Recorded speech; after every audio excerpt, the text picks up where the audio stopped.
മേടം രാശി.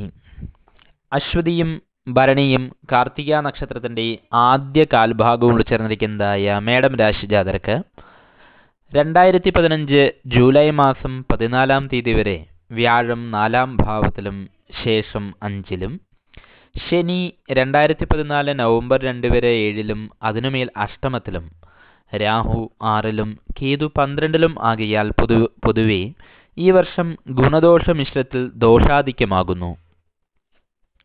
കണ്ടകശനി മാറി അഷ്ടമശനി എന്ന ദോഷകാലം ആകുന്നതിനാൽ തന്നെ ശനിയുടെ ചാരവശാലുള്ള മാറ്റം ഗുണം ചെയ്തു എന്ന് വരില്ല. ദാമ്പത്യ ക്ലേശങ്ങൾക്ക് പക്ഷേ കുറവ് വരുന്ന സമയമാണിത്. അകന്നു കഴിയുന്ന ദമ്പതികൾ തമ്മിൽ യോജിക്കുവാൻ ഇട കാണുന്നു.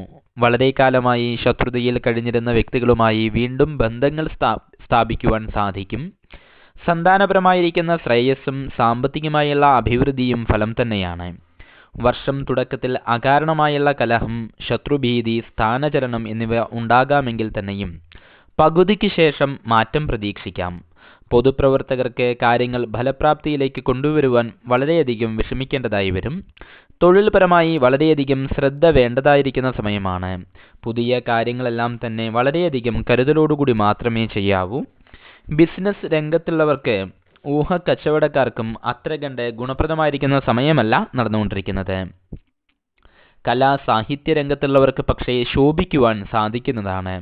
വിദ്യാർത്ഥികൾക്കും അധ്യാപന രംഗത്തുള്ളവർക്കും അത്ര കണ്ട് ഗുണപ്രദമായ സമയമല്ല. ആരോഗ്യസ്ഥിതിയും തൃപ്തികരമല്ല.